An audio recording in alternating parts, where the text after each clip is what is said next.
अस्सलाम वालेकुम दोस्तों, की हाल है? ठीक हो? माशाअल्लाह खैर आफियत नाल होवोगे। जिस तरह तुहानू पता है कि अज आप आए मरबे पिछली वीडियो तुसीं वेखिया सी अपनी इस बाद थोड़ा जिहा लेट हो गए सी आपां कि पानी नू 8 दिन बाद नहीं लगा सी।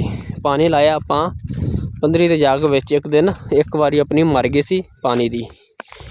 ठीक है, फिर पानी आया माशाअल्लाह जमात ठीक है। जो आ वक्फा है हुण आप बूटे कवर करनगे माशाअल्लाह। ठीक है, बाकी अपनी आख पा ठीक है। बाकी जी 8 दिन बाद पानी लगा सो भी तुहानू जाके विखाने हैं। ठीक है जी, पहले काश की सी आपां इहदे विच आपां गल्लां कीतियां दो नहीं 3।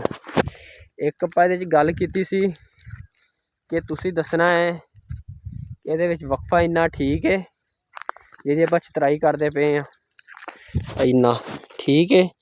तो दूसरा आ जिहड़ा गंद है इहदा की करिए? स्प्रे मारिए एक या गोडी करिए 2, तीजा कि आपां इहदे ते रेजर घुमाइए।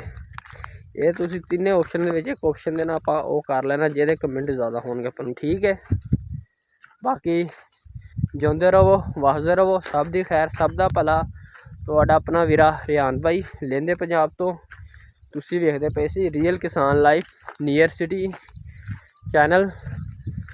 वीडियो अच्छे लगे कमेंट करना है, लाइक करना है, तो चैनल में सबसक्राइब कर लेना है कि इस तरह की अच्छी वीडियो वॉच करने वास्ते तुहाडे कोल नोटिफिकेशन पहुँच जाए। ठीक है, रब खा।